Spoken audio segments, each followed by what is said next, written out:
used to be that we would think of hearing loss as one of those things that, okay, it's getting worse.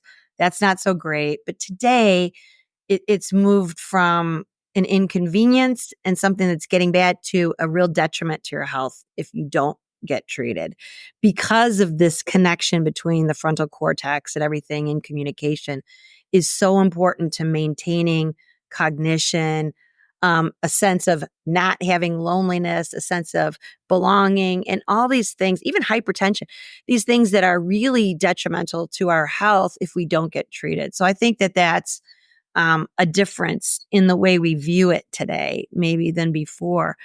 Dr. Hamway, how do your patients feel about having these services included in their regular care? They love it. They really do. I mean, it's been such a success.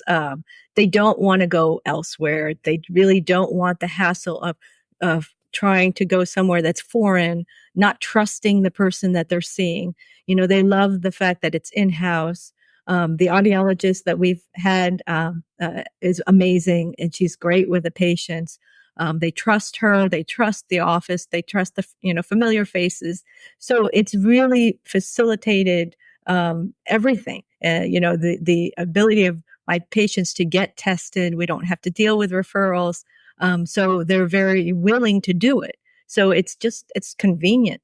And we're seeing so much success as a result of that. And I'd like That's to great, piggyback right? off of that a little bit. So trust. Yeah, this is all built on trust. So Physicians Hearing Network, our management team, we come from the private audiology world, the ear, nose, and throat medical space, where we would contract and still do with ENT practices to provide on-site diagnostic services and hearing aid services. And in our industry, just as with any industry, if ultimately you're selling a product is what this comes down to. We've got to convince patients that they need a hearing aid, because they do. And most of the time, insurance does not have a funded benefit for it. So they have to spend money on this thing they don't want, but that they need. So for us, as we are contracting with and hiring these providers, we tell all of them, listen, this is built on trust. When you go into this practice, you are a reflection of that physician, of that practice to the patient. They're not going to see you as a separate entity in there. You're just a part of Dr. Hamaway's team. So we're not selling hearing aids. We are conducting tests to identify hearing loss as early in its development as possible, making that recommendation. But keep in mind, they didn't come in to treat their hearing loss. They came in for a physical, and now you're telling them, hey, you have hearing loss. And we're okay with that patient saying, whoa, I'm not ready. I was unaware.